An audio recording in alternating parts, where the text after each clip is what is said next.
پنځم سوال دا دی چې یو سړی د نایي چاپ ته ورشي او ږیره وخوري نو دا ویښته غورځول جایز دی او که نه؟ جواب بالله توفیق ناشنا خبره ده، بلیډ ته براخ کو د اوس د دې غم راغستی چې غورځول جایز دی او که نه.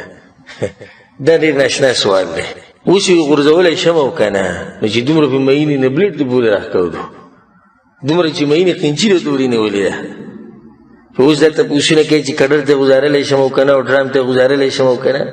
د رسول صلی الله علیه وسلم دا طریقه دا د خپو لاندې راشي او په کډر کې ولیږي، سړي ته څه شرم نه ورځي؟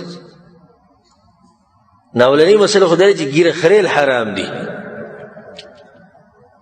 او دا مسله خو ځای په ځای ما بیان کړې ده، هغې ته رجوع وکړئ، ځکه چې په دې کې تشبه دی د مشرکینو سره، مشابهت دی د اهل کتابو سره، د مجوسیانو سره، د ډمانو سره، د زنانو سره، د اجړاګانو سره. د ټولې خبرې پکې دننه دي. دې د لاسه ږیره خریل څه دي؟ حرام دي. په ږیره خریلو باندې اتفاقي فتوا ده د علماو چې دا څه دي؟ حرام دي. اختلاف په دې کې دی چې د یو موټي نه زیاته شي نو دا کټ کول جایز دی او که نه؟ په دې کې اختلاف دی.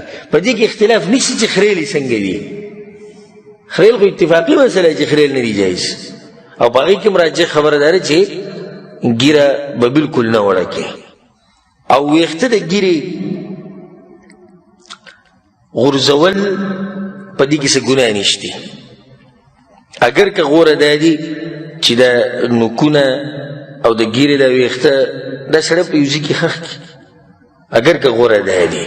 خو که یو سړی ګزار کړي نو انشاءالله به یې کې به څه حرج نه ځي، د دې باندې څه دلیل نشته چې دا دی د دې لاسه ګناهګار شو. او دی به ورسره څه کوي چې بلیډ پرې راکاږي او هغې کې هغه کریم لګېدلي، او ته وایي چې دا به ګزاري نه، څه به ورسره کوي؟ دا به دی څنګه را جمع کوي؟ په کار ورځ را کار د اول نه ونه کړي. بیا داسې کې دا خبره به کې مخې ته چې دا څوک چې ږیره خري د نایي دی په دې حرام کې د سره بلکل شریک دی په دې ګناه کې. او دا نایي او دا چاپ والا چې په دې باندې کومې پیسې ګټي دا هم حرام دي. د الله نه دغه کسان ویري کوم چې چاپ د دکانونه دي او د خلکو د ږیرې خري په خپلو بچو باندې حرام مه خوروئ، په خپله حرام مه خورئ. ویښته واړه کوئ، برید ته واړه کړئ، که څه صحیح. اوس دا چې ږیرې وړې کوي او ږیرې خري نو دا حرام کار دی، ځان ساتي. او داسې ناشنا خلک دي چې په زور یې باندې لرې کوي، په زور. او بس پکې داسې بې شرمه خسته دي، ږیرې ته به ګوري چې یعنې داسې داسې تازه ږیرې نه چې د اوس پرېښودې ده، بیا به هم لاس وړلی وي وړی نه کم، یعنې په دقه 5 ریالو کې دا وړه کوي، خو دا ګناه کوي. الله نه یره پکار ده. نو دا ټول په دې حرام کې یو شان شریک دي. والعلم عند الله.